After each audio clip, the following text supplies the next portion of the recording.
They say every fairy tale begins with once upon a time, but mine started with shattered mirrors and a storm that tore apart the sky. I am Morgana of Elysia, once called daughter, once called princess, once branded as the evil queen. But before you judge me based on the stories you think you know, let me reveal the truth. I was born straddling two worlds, carrying ancient magic through my veins, while whispers of prophecy trailed every breath I took. They wished for me to be normal, to hide my gifts, to smile and bow while priests like Father Malachar plotted my downfall. But magic refuses to be hidden, and power demands to be wielded. When they forced me to choose between being loved and being true to myself, I chose myself. I became the villain in their story because I refused to be the victim of mine. I embraced the shadows they feared, wielded the magic they condemned, and yes, I became the evil queen. But every villain has an origin, and mine is written in blood, betrayal, and the terrible cost of being different.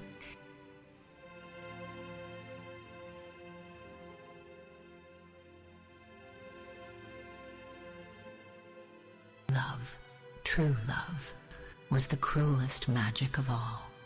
I was 24 when they announced my engagement. Not asked, announced. Like a business transaction, a merger of kingdoms sealed with my life as collateral. 24 years old, and they still treated me like a child's doll to be dressed up and positioned at their whim.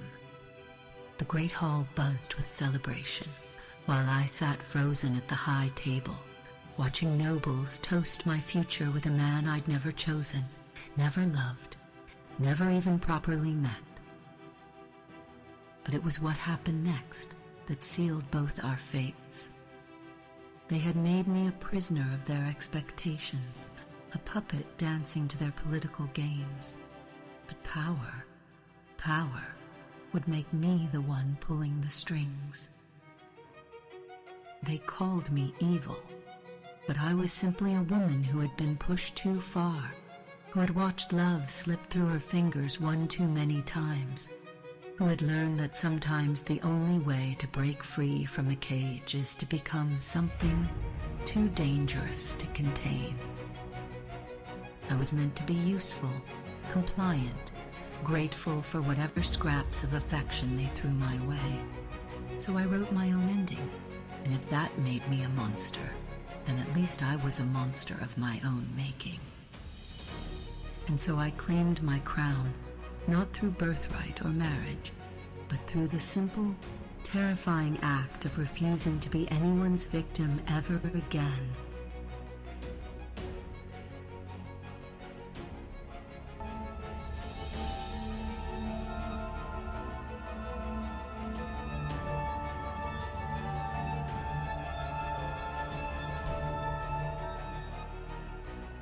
My dearest Morgana, if you are reading this, then the shadows have claimed me, and you stand alone in a world that will test every fiber of your being.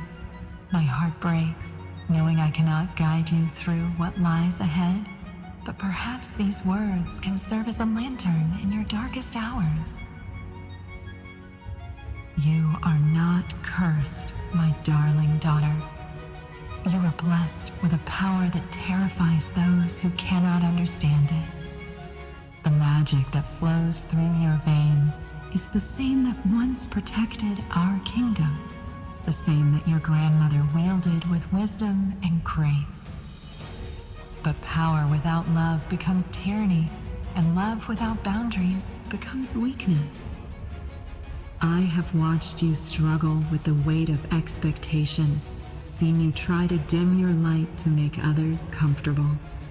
Do not make yourself smaller for their fear. Yet remember, true strength lies not in the magnitude of your magic, but in choosing when to use it and when to show mercy. Beware of Malachar.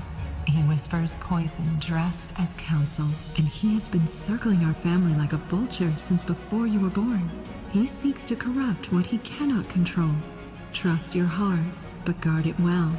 Remember, you are Morgana of House Ravenna, daughter of queens, keeper of ancient magic. You were born to rule, not to be ruled. But a true queen serves her people, not her own desires.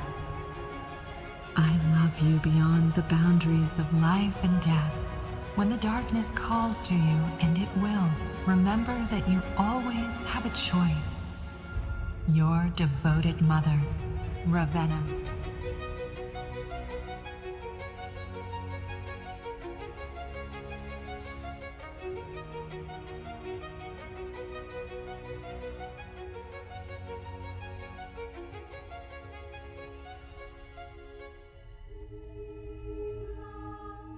My beloved Ravenna, it has been 6 months since you left me, and I find myself writing to your ghost, hoping somehow you might hear my confession from beyond the veil.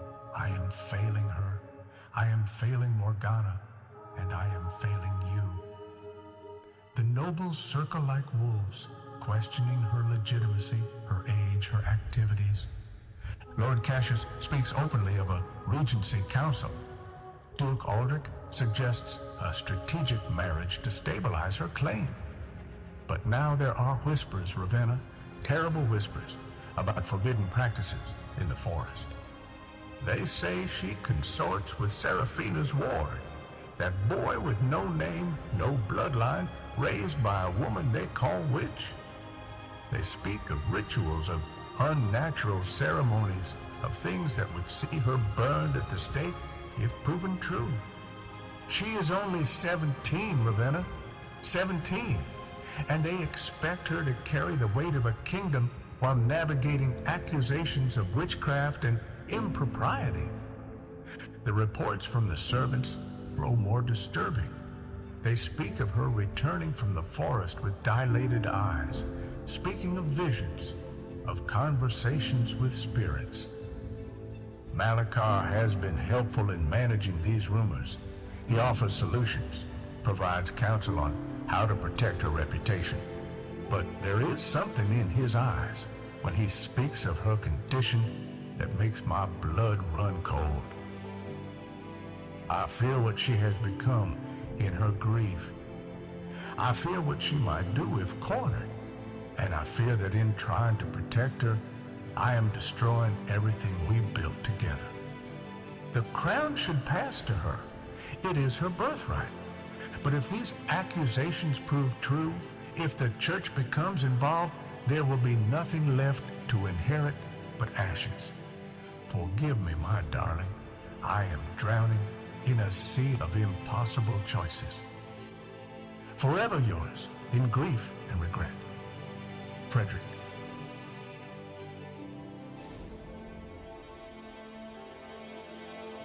Ah, sweet, naive child.